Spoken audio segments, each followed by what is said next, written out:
is Tia Ballard. This is Todd Habercorn. This is David Vincent. Hey, this is Sam Whitwer. This is Phil Lamar. And you are listening to the Points of Interest. Points of Interest. Points of Interest. And you're listening to Points of Interest Podcast Network.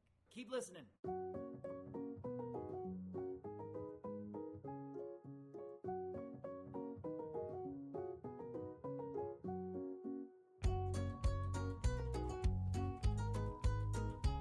Well, hello, and welcome to the Points of Interest podcast, the Points of Interest podcast. My name is Josh Hawks. I am the 303 Ninja, and right over there, he's my podcasting partner for life. He is the other guy, Mr. Francis Fernandez. Well, it's been a week, hasn't it? It has been a week. Another week has passed. And because I screwed up the beginning part, I didn't say, welcome to the most generic podcast on the internet. Well, that's our tagline for sure. We need to put that on, right under the logo, like that little blurb under the POI, stencil, and then just put the most generic podcast on the internet. I would like to get it actually as a stencil, and then I could spray it everywhere as like a guerrilla tactic to get recognized. Yeah, what we need to do is purchase the most generic podcast on the internet.com.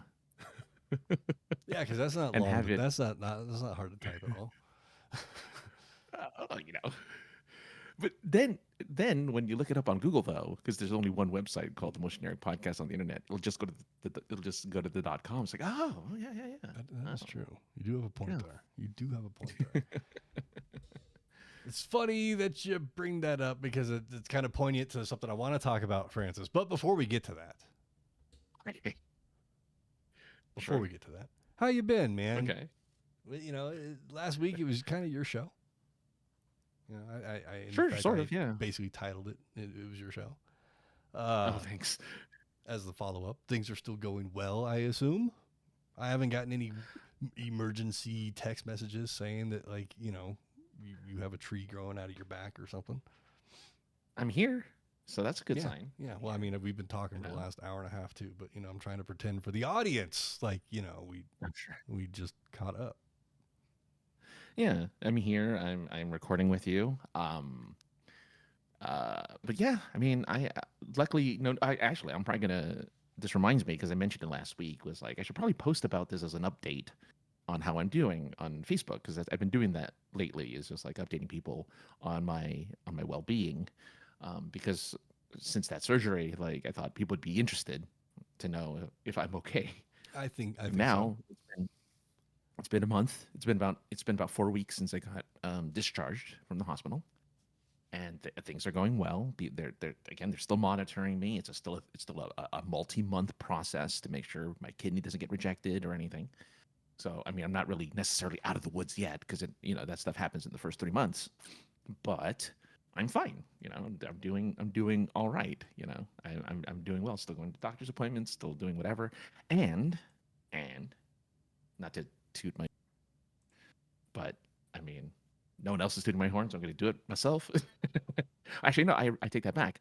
One place is tooting my horn, and I just want to bring it up because I thought it was really funny that they did this. But there's it's the Outstanding Creator Awards website. They review books, like independent authors and stuff, and they reviewed the anthology I did, which I'm now a part of 4 anthologies, right? And the first one, no one really said anything. They're like, it's okay. Second one, they thought it was funny. Okay, fine. A little blurb, like a little half paragraph of like, this was a fun thing. But then, you know, and this is a 2-parter. And my first story, no one mentions my first story. I guess it's just not that good, which is fine. It's okay. I made it too big. But then I made the second book. There's the second anthology that came out with these fairy tales, reimagined fairy tales and stuff, called Once Upon a Twisted Time. And again, I have to, because this never happened to me before. But they like highlighted my story as like the main reason to like get this book. They're like, hey, I'm gonna dedicate like this chunk of like review of of this guy's story, and I want to talk about it. I was like, I've already read other people, like most people other than me get that honor, and I was like really shocked that this person liked my story that much. I was like, oh my god, wow, That's awesome. they really liked it. It was very surprising. And I don't remember if the person who reviewed it gave their name. Actually, I don't think they did. I think it's just the website as a whole did. But if you want to go to outstandingcreator.com and then look up Once Upon a Twisted Time, you'll see the review. And I'm just like, I'm just so honored. I'm humbly honored, I guess, even though I'm bragging about it now. But I'm really honored that they like, rightfully so. yeah, they like highlighted my story, and a couple of the authors that I'm friends with were like patting me, like congratulating me and like patting me on the back a little bit. I'm like, yeah, because they're these really accomplished authors. They have their own series. They make a living writing, and they're really happy for me that I have one that kind of shined a little bit in this anthology. So I'm like, oh, thanks. It was just really nice. I was really happy about it. So anyway, that's all. I want to mention that. But As you should. yeah, As you should. Otherwise, Ginger's here. She's screaming Francis. Hey, Ginger. Hi. Oh yeah. Oh yeah. You weren't here last week, but yeah, I was here last week. So it looks like I'm back. So happy to be back. Yes. Because the show kind of sucks if it's just myself. Well, you could do it. I believe in you. Yeah, well, I appreciate that. Yeah, I don't know if I totally believe it, but I appreciate it. I gotta believe it myself, right? Yeah. Well, I guess on that and on the thing you brought up that I said that was so poignant. I believe I've already told you this, but the greater part of the world doesn't know. But this show, this whatever this is this I mean, because podcast as a word is kind of going out of it's a show. It's a show. But the show, this entity known as the Points of Interest, has been approved to do media/press for FanExpo Denver once again. Yay! For the 13th year in a row, covering this show under the numerous different names that this show has been. Mm-hmm. I'm just realizing now that I've already said this on the Facebook, so this isn't a surprise for you. Yeah, I I forgot that I don't post on there very much anymore. But yeah, 13th year of covering this show as a member of the press media team. So since I was riding that wave of endorphins, I was like, well, take your shot, shoot your shot. So I reached out to my contact within FanExpo. I go, hey, contact, I sure did like standing in front of hundreds of people, making a fool out of myself. Like to do it again. And I completely forgot to say, at a Denver, because this guy's, part of a national team. Oh, I didn't realize that. Okay. Yeah. Okay. So it's a very good connection, Francis. I was gonna say, does that mean you could potentially do the same thing in other states? I need to work on that. All right. I need to work on it. I never really thought about hey, FanExpo, Kansas or something like that. No, FanExpo was everywhere. Something FanExpo close, was huge. So I don't have to fucking. Hey, no. You need to put your passport to use. Go to Toronto. Yeah, that is true. Just go to Toronto That already. is true. You haven't been there yet, so I haven't. I mean, but he replied back for Denver. I'm like, oh yeah. In my excitement, I totally forgot to say, from Denver. Yes. He goes, that'd be great. I'd love to use you again. So, don't have anything solid yet, but things are looking good for me to be hosting comic panels again this year. Comic is in comic book artists, writers, colorists, etc., creators.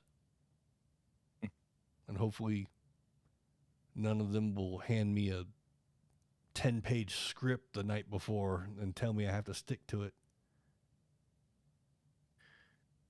That sucked. Well, That sucked. I just like that he said. I just like that the guy was like, pick the place you want to do it. Like it wasn't like a, it was like Dallas, or I mean, Denver or somewhere else, right? Like it felt like it was like, if you want to do something else, go for it. I didn't think of it from that angle, Francis, but I might take that angle and run with it, see what happens. MegaCon, Florida, do that one. That's a big con. That's a huge Expo? one. It is. It's under the FanExpo. MegaCon is under the Fan. I'm at the FanExpo website, and there's FanExpo Philly. Oh, you need to do FanExpo Philly. That would be cool. There's a FanExpo Philadelphia, Dallas, VidCon in Anaheim, Denver. Oh, it's in July. Oh, July 4th weekend is Denver, is FanExpo Denver. Interesting. Okay. It has Boston, been, Chicago. It's either been Father's Day weekend or 4th of July weekend, almost all 13 years. In and around. Right. Yeah, that'd be cool if you can do like an out of state one. That'd be really fun. That would be pretty fucking cool. I mean, I'm sure they have more than enough people in every state that they don't need that. But if I were to shine, then maybe. I would love it if you could do Philly, so you can meet up with the crew again. The Philly crew. Just to get the reunion. Yeah. That would be cool. That would be amazing. Really cool. Yeah. It would be worth it to be like, I can't take that many on the Saturday, I got to take less on the Saturday, as far as like hosting duties, because I got peoples to see. That would be pretty cool. Yeah. Yeah. Why not? So yeah, I'm pretty excited. I mean, this little rinky-dink little podcast show, whatever. Whatever. Over the years, different iterations of it, whatnot. But I'm gonna. Yes. You were boasting, so I'm gonna boast a little bit. I have had a presence at every Denver Comic-Con / I forgot what the other names were because there's been so many, but FanExpo Denver in its various names. I have had a presence there for every single show. And that's something that this thing used to have lots of members, lots of team members, and other people contributing, but it's always been me that got us in there or drove this little show to be there every year. And I'm not a big bragger, but like I'm bragging. You should. I mean, it's an accomplishment. There is much more talented people than I doing the same shit we're doing that don't get to go. Yeah, but you're consistent and you're reliable, and I think, like that stuff counts. And plus, people. And it helps. I mean, if I didn't get in one door, there's always another. Yeah, that's true. Yeah, that's why it's good to hobnob, Francis. It is. You're not wrong. Again, that's like it's not what you know, it's who you know. So that's really it's really what all comes down to. So good thing you know people. But again, it's also because they could pick anyone and they're like, oh, this Josh guy, he's been consistent, reliable, he's been there. He did things he didn't even want to do. Maybe they think that. I don't know. I don't know if they knew. Like there was a panel I took last year that I had zero time to prepare for because the host didn't show up. And the director called me like, hey, man, I know it's your fucking break time, but can you cover this guy? And I'm like, yeah, I can do that. So I hope it, making those little impressions either did help or I hope it helped. It did. I think it did. Yeah. So despite, it's funny because the whole time we were talking about, off the air, what I do for a living, Francis, and, how I assert myself all the time. And then you put me in a geek, spotlight, if you will. And Yes, I yes. break down because I'm like, oh shit, like I'm driving this whole bus. Yeah. I put a lot of pressure on myself. I'm sure I do. And because I get to come back and do it again, I'm sure I did fine. Yeah. Right. But if I even stutter at any point, I'm like, ah, shit. I fucked up. Yeah. I mean, it makes sense. Like you want to make a good impression. You want to make sure that what you're doing and what you're saying makes an impact, right? Like what you do gets noticed, Mhm. right? And that you're not like, because it's easy to be an embarrassment in a place where you're publicly live in front of hundreds of people doing a panel, and it's like I could easily just accidentally say something stupid, and they'll just never bring me back, for whatever reason. Yeah. So I get it, because it's more your reputation on the line. when The it comes to this kind of reputation that stuff. I don't have, but You like, no, but you obviously have one in the sense of where you've done it for 13 yeah, years. I mean, I've So you have the yes, reputation. Yes. I'm just saying. I've carved a little cove for myself in the geek world in Denver. Right. Yeah. Yeah. I mean, you are, because you used to. I mean, I don't know. I mean, we haven't talked about conventions much lately, because I don't think you're going to any recently. But you used to go to every single. Because I was going. There were a lot more shows. A lot of shows have died here in Colorado. Yeah, Starfest is gone. Starfest is gone. Its replacement, which I don't remember what it was called. Galaxy Fest. What was? I believe. Oh, I thought Galaxy Fest was like the sister. 'cause I remember- Galacticon is what they called it. Oh, Galacticon. Galacticon. That has no. It's on indefinite hiatus. Mhm. Has no plans to have a second show. So it's the big Denver FanExpo, Denver Comic Con, whatever you want to call it. It's FanExpo Denver. But there's a lot of toy shows. There's a lot of card shows. Toy shows I would love to go to. But the thing is that like that's my weakness. Plastic is my weakness, and I don't want to go there and be tempted the whole time I'm there. It's different when you're at a Comic-Con and you're like, "Oh, a toy booth." And I drag you over to it. And I'm like, "Look, Francis, look at all the shit I want to buy and I'm going to tell you about, and you don't care, and I can't buy any of it." And then it's like, "Oh, Yeah, we got a job to do," or "Oh, we got this to go look at." But if you go to a toy show, that's all that is there. No, you're not wrong. You're not wrong. That's always the toughest part. And is it's either like, unaffordable, unattainable, or you're looking at it and you're like, it's affordable, but I kind of need this $70. Yeah. No, you're not wrong. Whatever the price, you know what I'm saying? So I don't go, I try not to go to the toy shows. There's a Retromania, I believe, that's coming up, I believe, next weekend. I'm only off for one day of it, so if I'm going to try and go at least check it out. Because it was cool last year. We saw Vanilla Ice last year. Yeah. Go to a Schaff store, a Schaff show, and go to a comic and non-sports card show. Yeah, let's do it. Non-sports card. Yeah. Then pose in front of it. Just get get yourself a Yu-Gi-Oh card from the. What I should do is just show up with all my Garbage Pail Kid cards and be like, "What are they worth?" And they'll be like, "What is this?" No, dude. I bet you anything they would love it. Like there's booths that have that stuff. I've seen booths that have Garbage Pail. I used to have.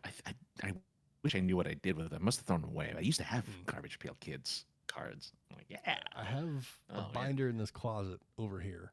A small binder, like a half-inch binder, that are all in what are those, like little plastic Sleeves. card sleeves? Yeah. And then I have a box of memorabilia, just shit I've just kept since I was a kid. You remember back in the day, like Christmas, specifically Christmas as a kid, your grandparents or your parents would get you the big box of Reese's Pieces or Reese's Cups, or in my case, Snickers. And it was a big tin with a flappy clamshell door full of snack-sized Snickers. Well, that's the tin I just put all my little keepsakes in. Nice. Nothing wrong with that. Well, because we were in the age of when we used to get physical tickets, Francis, for events. Oh, what? I have saved all the physical tickets I have saved for all the events I've ever gone to, and it's gone into that keepsake box. Okay. I ran into a website yesterday. I think it was yesterday. Where you can track all the concerts you've been to. Oh. And like if they have the information on it, it'll tell you the set list that played that night. If there's any video, which there wouldn't be for fucking a show I went to in 1992, but if there was, there'd be video there. But it's cool. It gave me a graph of how many information. Like I've seen over 100 different artists through, and you have to plug all this data in. You have to look at your ticket stubs or payments that, through Access or whatever, Ticketmaster, in the more digital age. But there's thousands of shows listed for thousands of different artists. I don't remember what it's called. Concert Archive. I know, yeah. Concert Archives. Concert Archive. Concerts That's cool. Archive. It's pretty cool. I plugged some stuff in there. Like I said, it was cool seeing a graph of like you've been to a concert every year since 1992. Yeah, that's what I do with Letterboxd. Is the one where you can record the movies you've watched. Okay, because I'm more of a movie similar thing. Yeah, and you put the date that you watched it. You put the date, and you can put a review or whatever, and it compiles all the movies that you've seen over your lifetime. Well, I mean, if you started putting it, like I put old movies that I saw when I was a kid in there. I'm like, oh yeah, I saw this. Yeah, I love those things. I wish they would stop dying. Those lists would stop dying, because I used to have, I had a gamer one too, video, all the games I played over my lifetime. I had a little list. But yeah, it's just, but I like the concert one. That's cool. Yeah, because I remember like the very first, the first concert I went to as like on my own was, I think it was February of '92, and I just looked up Metallica because that was a concert I went and saw. And you can look up years. So I got my little ticket stub, and I'm like, 92, go down to 92. It was in February. Scroll till you hit February. Oh, look, there it is. An evening with Metallica. No opener. It's exactly what my fucking ticket stub says. That's the show I went to. Click, add. I don't know. I just thought it was pretty cool because seeing, like, there was a show that I went to now 22 years ago, according to this fucking thing. It also tells you how long ago it was, or if it's upcoming, when it is. But I went to this, it was an EDM show 22 years ago, and I couldn't remember who else was on the lineup. I remember the headliner, but when I was on this website, they had it there, and I was like, oh shit, look, those are the other people that were there. I remember this now. I love that. So it was cool because, like, I was at Lollapalooza one year, so it lists every artist that was on the card that year at that show. I didn't see every artist, but what was the first concert do you remember what the first concert I went to on my own was on your own? Metallica. I went with a girl that I was super attracted to, and I may even buy her the ticket, possibly. I don't remember, or I fronted. And we went with another friend of ours, And it was like, that was like one of the first times I'd been let out on my own to go do something that I remember. You know what I mean? Yeah, I that think was the a very date. first time I saw anything in a concert,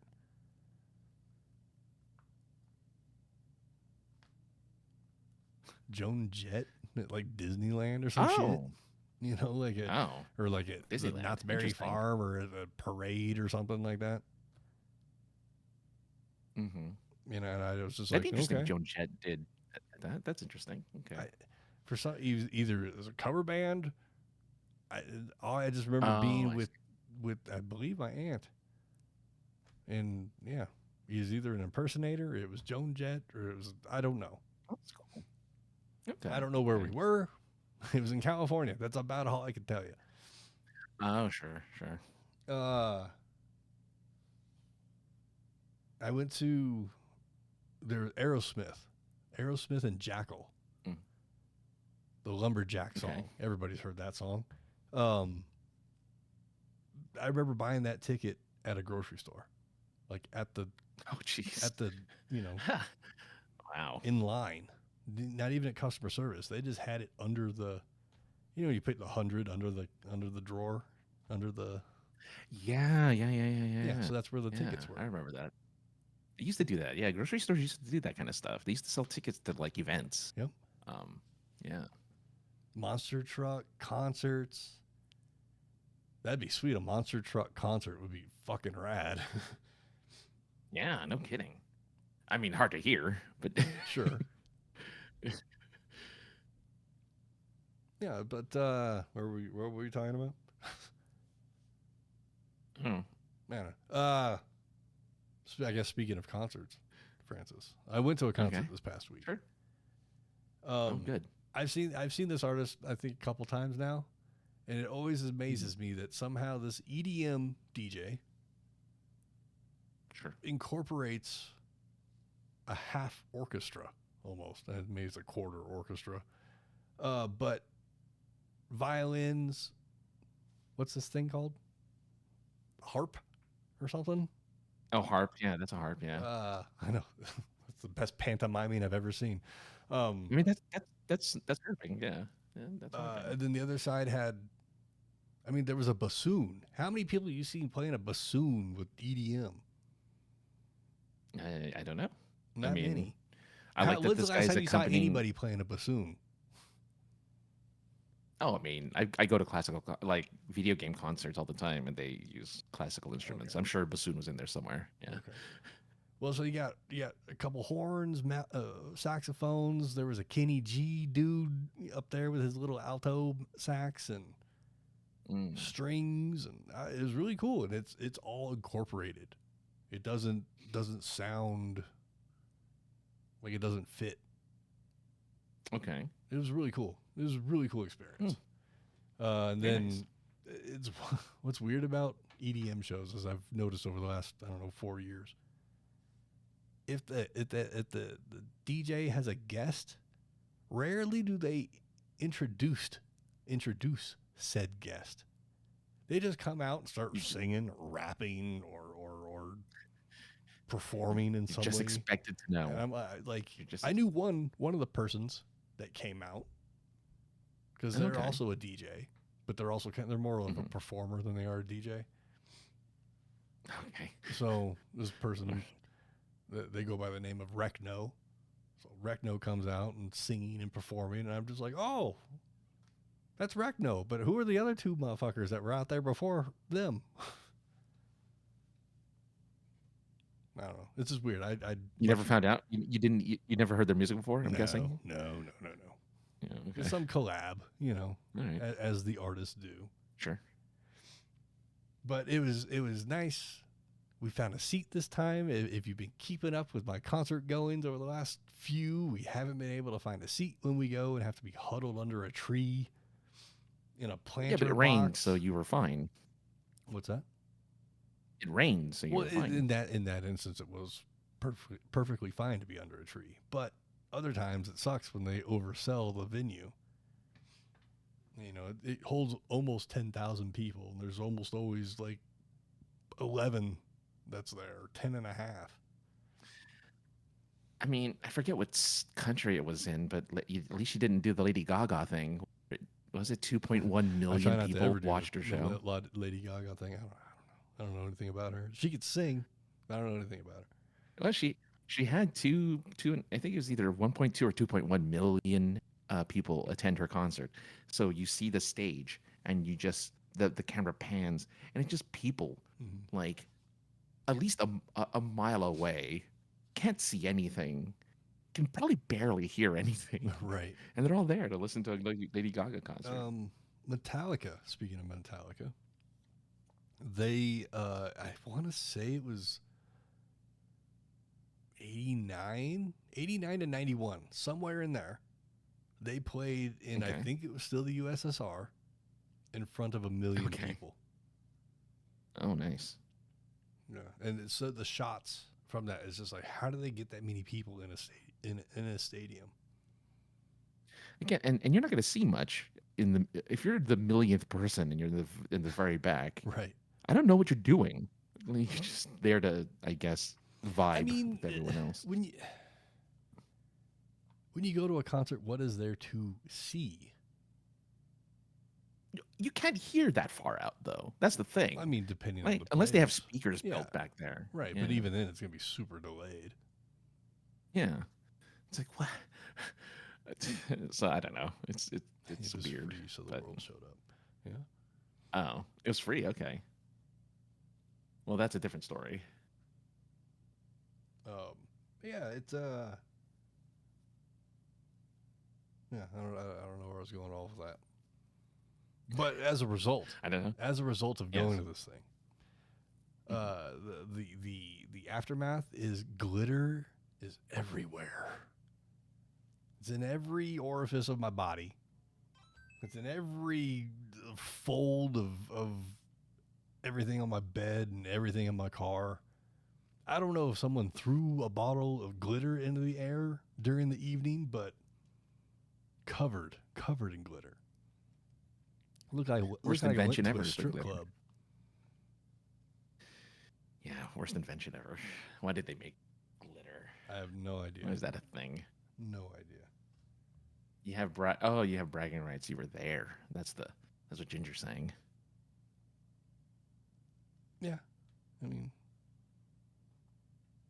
I don't know what bragging rights we're talking about, but I don't. I thought it was in response to what you were saying. but yeah, I guess the point was just EDM and orchestra stuff works out really well. It's really cool. Yeah, I figured, it's nice to have a live element to it because really, it's more or less, I mean, it's mixing pre-recorded music, but you're not creating anything on the spot. Like, I mean, you are in a sense you're creating something on the spot, but you're not creating like you are if you have a band or an orchestra with you. Then you're creating. You're really creating on the spot. Turning sheet music, Yeah, that exactly. he helped compose. So, which is well, there you go. That's just cool because it's like, okay, you're not just a DJ, you're a composer. Yes. You sat down and wrote these notes or you had someone help you or whatever. But the point is that like he was up there fucking, doing the finger movements, and he actually had a drumstick that he was using as I don't know what that tool is used for. It's a baton. Okay, so as a baton, because he was using it like a small little drum pad that he was banging. So there was some live element to his own stuff as well. But no, very nice. Yeah, it was cool. A couple saxophone solos or spotlights, a whole lot of trumpet spotlights, live singing, chanting, Halo-like. It was just cool stuff. Oh, and was it the guy before? A couple of guys before, they had like circus performers or something. Well, I mean, there's like a trapeze, again, and they were people, and this dude that was possibly the strongest dude alive was holding a girl by her ankle with one hand, upside down. I mean, yeah, you need that the theatrics, because again, you're just kind of standing there That is and true. you're lifting, you're whatever, you're doing the hand thing and like, but you're not doing much. So you need the theatrics. You need something that keeps people's attention. One of the openers was sweating his balls off. And I'm like, I wonder what drugs he's on, because he's barely moving and it ain't hot. It's kind of chilly. He's nervous. I sweat when I'm really super nervous. Yeah, I mean, he sweat through his shirt, so I mean, like, he was sweating. Okay, not that much. Not that much. No. That's yeah. He's on something for sure. Probably, yeah. Which is, crazy. It's crazy. You go to a concert, an outdoor venue that says everywhere, don't smoke here. No smoking is allowed inside the place. And you go inside the place, and everybody has a little vape box, whether to smoke their tobaccos or their wacky tobaccos. Technically, it's water vapor, so it's not smoking. But, Francis, I'm the one that gets pulled over like TSA for a secondary screening, as they said, because my knee brace made the metal detector go off. But all these other motherfuckers get to go in without getting fingered before they go and enjoy their music. Oh, really? Oh. I like that you call the security of the concert TSA. That's just, they take everything out of your pockets. We're going to, wand you. I was going to say, if they should have wand your leg. I was like, So I've got a huge knee brace on that's full of metal. They scanned my knee. They're like, oh, yeah, you're right. I was like, I know. I didn't bring it still last gotta time poke I your was butt here. anyway. My knee blew up like a fucking balloon. Ugh. Fun. No, it wasn't. No, I know. Yeah. And when you're leaving, you're going down a dirt trail that has like steps dug into it. Oh, yeah. And I'm trying, it was chilly that night last time we went, so I'm trying to start the car remotely to get the heater going before we get there. Don't see one of the steps and fall down one of the little, it's not a step, it's just, a little cutout.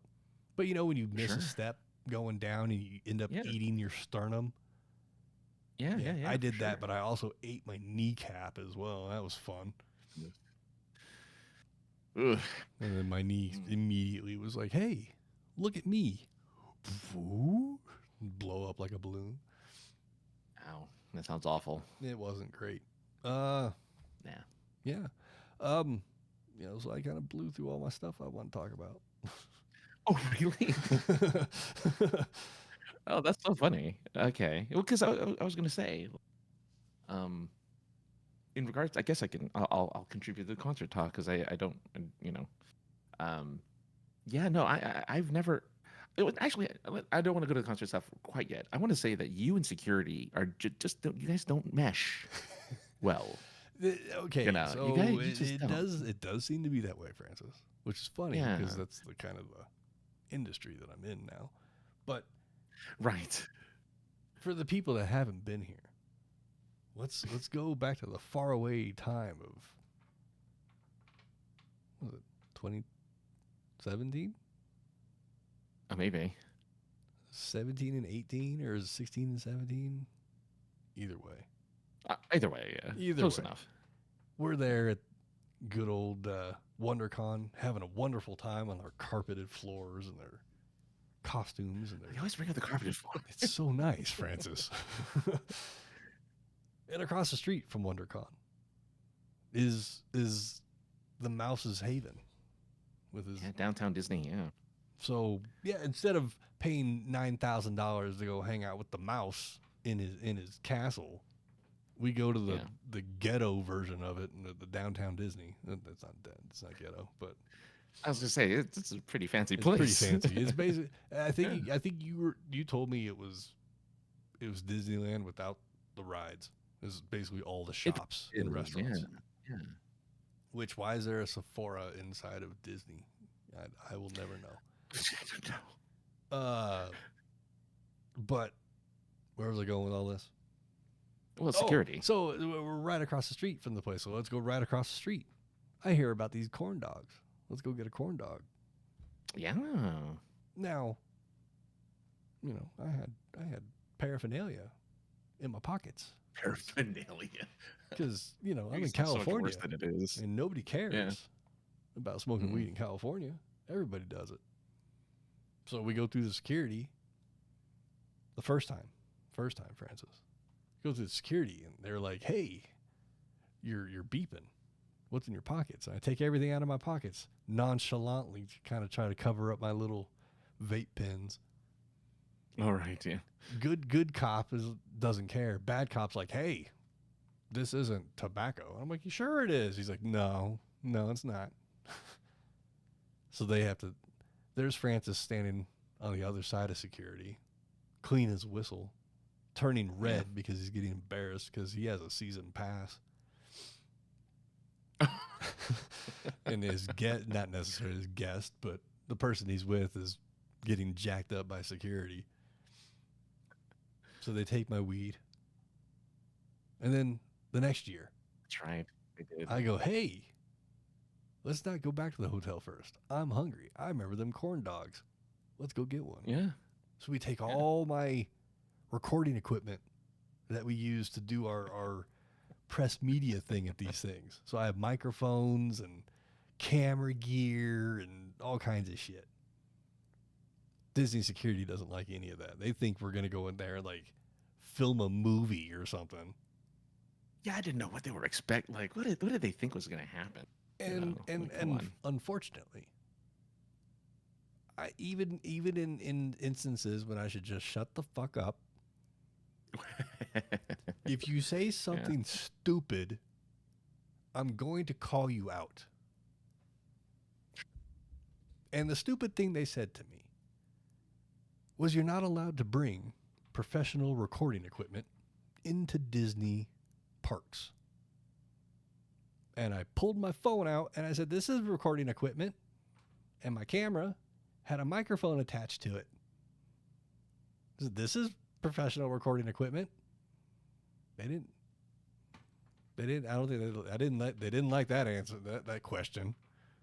That didn't quite sit well with them. No. So again, there's Francis on the other side of security, clean as a whistle, turning red again. And they're not letting me past. This time they're not letting me past. So weird. They really made a big deal out of it. They called their supervisor over.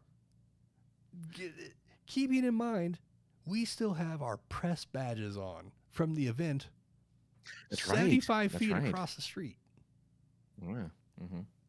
I have to verbally make a promise to the mouse that I will not open my backpack while I'm inside enjoying my corn dog. Right. And then I got made fun of by what's that guy's name? Steve Aoki. Steve Aoki. I'm fucking positive it was him. And then we got a corn dog, and I'm eating my corn dog. And all I can feel is the mouse watching me and his minions. There might have even been the actual fucking minions. I just didn't see them. Watching me and watching my backpack. Mm-hmm. It wasn't the second time. Great corn dog. Not a fun experience. Will I learn my lesson? Fuck no. I don't think you have to. That's the beauty of it. Is that you don't have to, because people bring that kind of stuff in there all the time. I don't. Again, it's so weird that they gave you such a hassle this time around. But I guess they just needed. They had to let off some steam on somebody. They're like, "Oh, you're the one. You're like the random, like at TSA, like at actual airports, they do the random checks. Mm-hmm. They just pick a random person. You just happen to pull that card, and you were the random check. Yep. Like, oh well, yeah, we're gonna have to detain you. But I actually had been jacked up by TSA. Really? Why? Leaving one of the times you dropped me off at LAX. So I think Yes. the one time, maybe twice. I at least I think I did at least that twice. Yeah. Yeah, twice. We left in a hurry. We were leaving a little late, and I didn't disconnect my microphones from the cables. I wound them up and threw them in the luggage. There was a carry-on, I believe. So I go to TSA. I was still pre-check before I had pre-check. Yeah. So, and we went to a dispensary, and I purchased We did. a syringe of oil. It didn't have a needle. It's just a holding device to load it into something. I always have to clarify that. So I just threw that in my bag because I knew I was flying out of LAX, who specifically came out and told everybody that they don't give a shit about weed. Fly with it. We don't care. Right. Yeah. And I'm going to Colorado, who doesn't have that standpoint, but really doesn't care. Yeah. Yeah. Luckily. Yeah. So my bag is going through the x-ray machine, and my camera bag pops out first. I'm like, oh, there's my shit. Let me grab it. I'm wearing my shoes and everything else. Where's my carry-on? That's worrying. And then I see my carry-on being picked up by a TSA agent and carefully led to another table. Is this your? I'm like, now's your chance to say no and just walk away. And let go of all that equipment and clothes. God, so much equipment, so much money. Yeah. And content. I don't even know if I ever put out all of it, but either way. I'm like, yeah, what's up? And they're like, we just need to look at it further. Don't cross that line. Just stand right there. I'm like, oh, okay.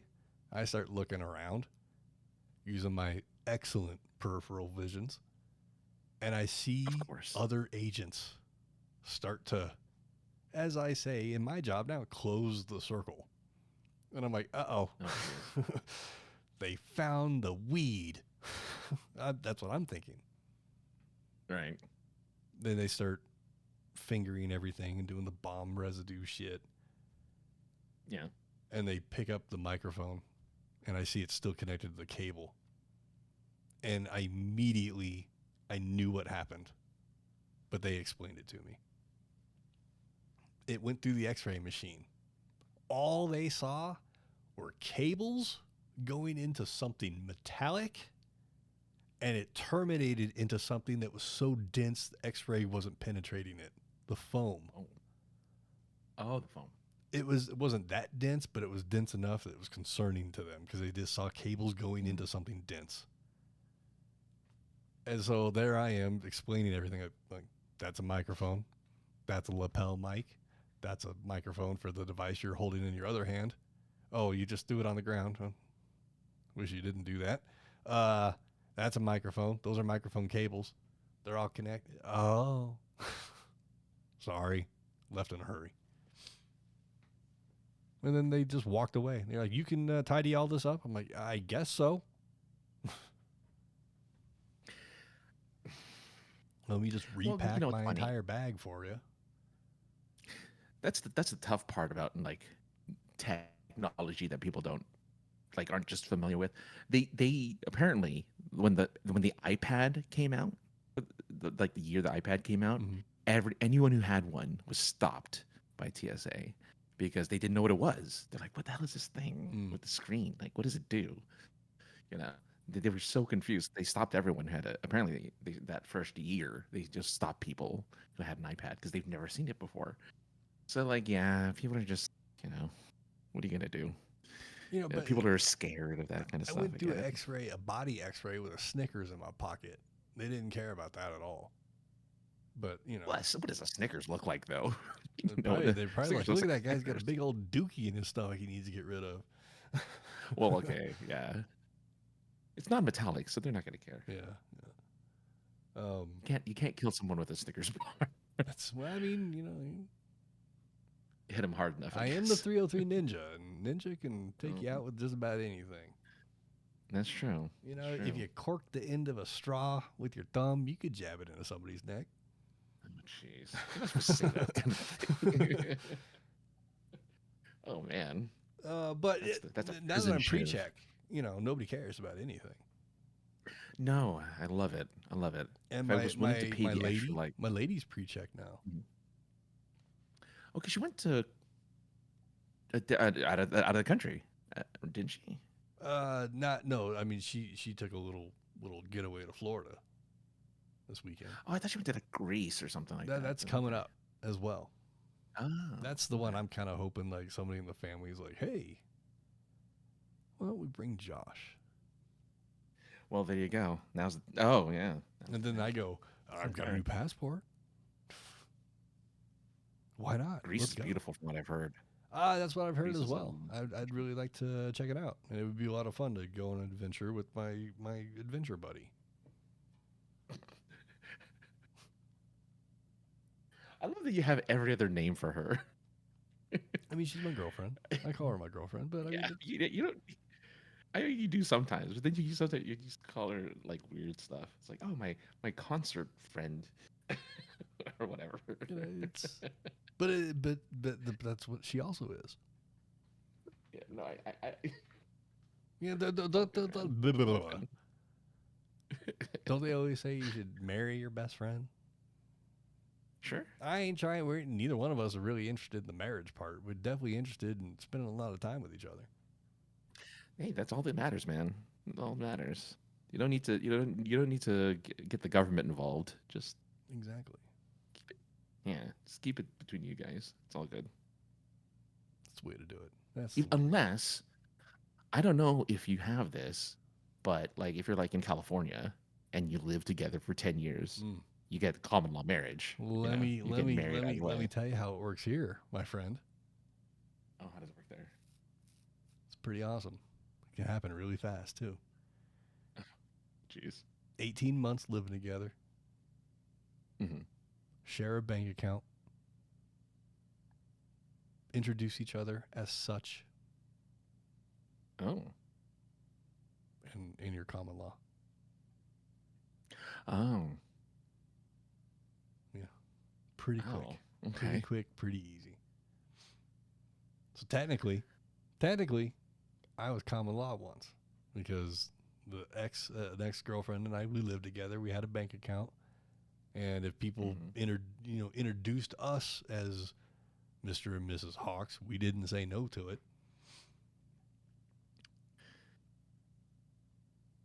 That's interesting. I mean, that's nice. At least It didn't that happen she was that willing often. I'm just saying, like we play met, along. we met Yeah. all the criteria at different points in the relationship.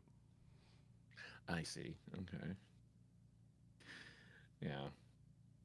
Yeah, it's But there you go. it doesn't take much. Doesn't take much, but No. no need for all that quite yet.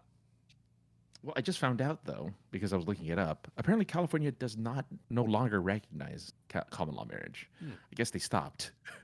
They did for a while. Now they're like, no, you actually have to get a marriage license and all that stuff. You have to go do it because when you guys split up and want to get a divorce, we get no cut out of it. If you're common law, Exactly. it doesn't affect your fucking tax, your credit, your credit score. Why does divorce have anything to do with your credit? What does divorce have to do with paying your bills? No, credit score is like the biggest scam ever. Whatever. It's just a scam. Even though I somebody recently, one of the banks that I'm a part of recently told me I have a perfect. Apparently, my FICO credit score is 850. Like I'm at perfect. What does that score mean right now? The fuck does that mean? 850. So 850 is the max you can get, and now I can buy. Why is 850 the max? Why isn't? I don't know. You know what I'm saying? Like, why is that? Who landed on that number? What is the math? But at least now I can get approved for any type of loan I want. Approved for any. I mean, you could refinance the car pretty quick, I bet then. If you might not even need it with your fucking perfect credit score. No, it's weird. No, once I pay it off though, it's gonna go down to like 300. You know, because that's how they do. Yeah, It's if stupid. you pay shit off too early, that's negative. How is that negative by paying shit off too early? And quote unquote what the fuck is too early? Not paying interest. You're not giving money to that company, so they're punishing you because you're not giving them interest money. Yeah, thanks. I just random needed a company. loan for the upfront. Here's all the money back. Yeah. They're like, I just needed you to dare float you. this fucking $500,000 for the weekend. I got it right here. I won it all at Vegas. They hate you for it. That's dumb. That's dumb. Don't do Well, it, so do folks. department stores are the same thing, though. Like, they don't want you to go and get yourself a Mervin's card and then pay it off right away. They want you to. I just picked that out of my ass, dude. I don't know. I like it. I like that it's Mervin's. I just like that. It's like, oh yeah, Mervin's. Oh, Sears. Oh, you get your Sears credit card. Yeah.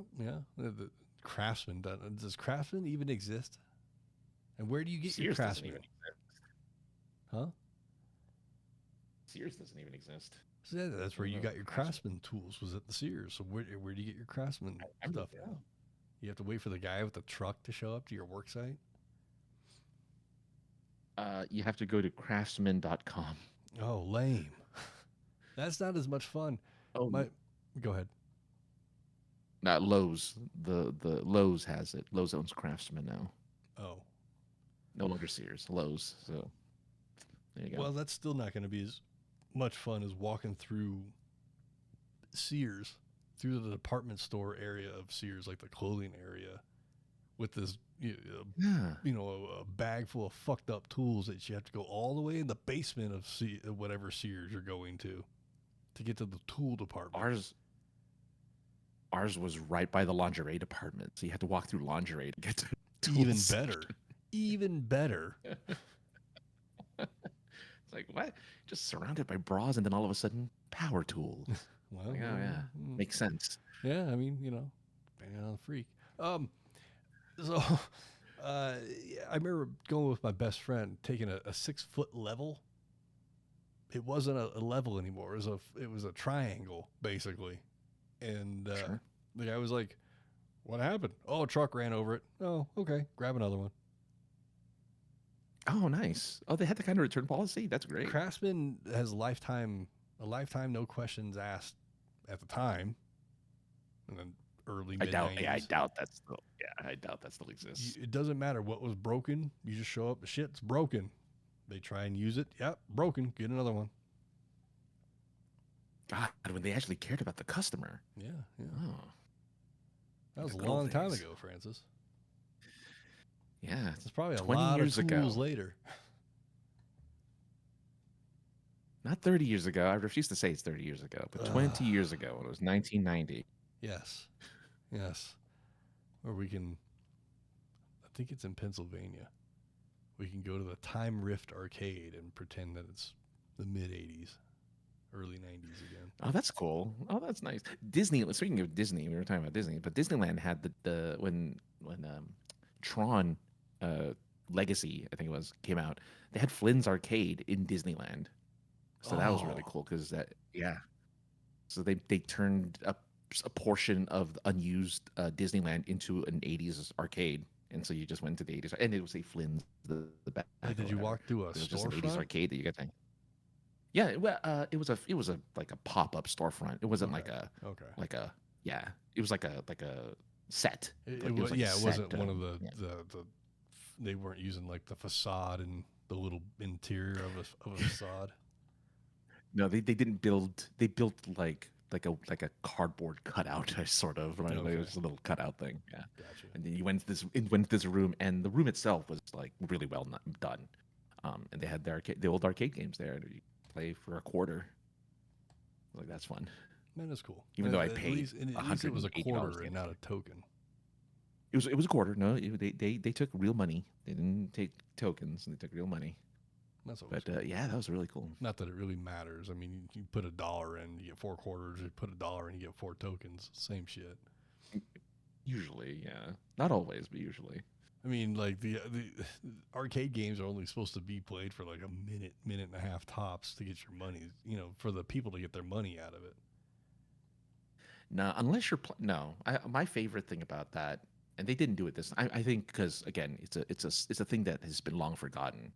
But when you're playing like a fighting game or something, and you were next, you put the quarter right on the the little ridge Yep. where the screen was, and you put it on the ridge to let them know you're next. Yep, and you Have a always put it quarter on the there. 2-player side, right? In a row from Yeah, you well, know.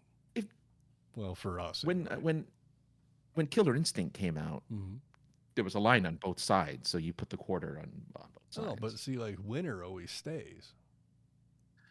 Yeah, well, you don't know who's going to be winner. Well, yeah, that's why you You just don't know who's line gonna be winner in them that up on front of player two, and then whoever if you are player two and you beat maybe you're right. player one, you move over.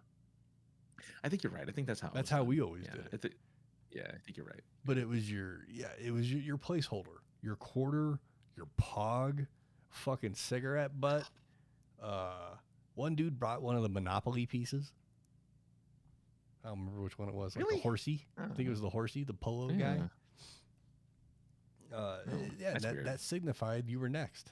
And like we would do that with Virtua Fighter 3 when it first came out. Sure, yeah. And we would hog the machine all night. And if someone came up, especially like a little kid, like it didn't matter. You finish the game you're on, and then you let the kid play by himself. Yeah. And then when he's done, he's had his fill. He's like, okay, now it's our machine again. See you later, kid. I love that. There was honor in because no one cut in line or anything. There was honor in just putting the quarter in there, and people honored the system because all the quarters look the same. But you knew that was your quarter. You were next. People just honored that system. When we would do it, mostly, I mean, there were definitely certain arcades where you had, you put your place in, and that was your quarter that you played with. The arcade that we played a lot at, and when I say we, me and my video game friends at the time, was at a Sega-owned arcade, and they would do $10 Tuesday. $10 gets you in the door for a 3.5 hour free play session. So you're not paying anything. You just hit start and start playing the game. But again, we would still bring our placeholders, so we at least knew who was next. Because you'd crowd around the machine. You didn't, stand in a single file line waiting to play. You're trying to see what was going on, trying to get some strategy. Now, honor amongst arcade stuff, lost traditions. Oh yeah, totally. Oh yeah, yeah. I'm sad that the arcade has died for this part. I mean, it's there's dead. Dave and It's Buster's. been dead for 20 years. They just, like places like not Red and Jerry's. What's that place called? Dave and Buster. Even Dave Buster's. Yeah. They have everything at a Dave and Buster's, a ticket grabbing, money grabbing game. And then in the corner, in the dusty ass corner of Dave and Buster, they have Missile Command, Miss Pac-Man, and Galaga. And they don't work that well, but they're over there and they're at least running. But we have a couple retro arcades here called that's good. Okay. called One Up. I think it might be a national thing. But it's definitely It is. I know One Up. Yeah. So it's a bar arcade, but like the One Up. One of them is all retro gaming, all old 70s and 80s games. And then I think they have a place called Two Up, which might be a different company, but it's all contemporary arcades. Like either way, that's awesome. I'm not there for the drinking. I'm there to play some pinball and karate champ. Yeah, there's a couple of I like those. I like that those exist. There's some in Vegas. There's some in LA that I've been to that are really nice. I mean, really nice. And they just have the old retro. Yeah, we went to a old Sega. modes. You and I went to a Sega arcade bar restaurant in Seattle. Probably. I don't know. Oh, maybe. It was mostly Sega games anyway. Game I just remember. GameWorks is what it was Oh called. yeah, GameWorks. Yeah, GameWorks. Yeah. But I remember it being a lot of Sega stuff in there. Yeah. GameWorks gone. Of course, No of course. I'm glad I didn't buy any of those. Keep those cards, I guess. No, you should. It's the cards. It's now a souvenir.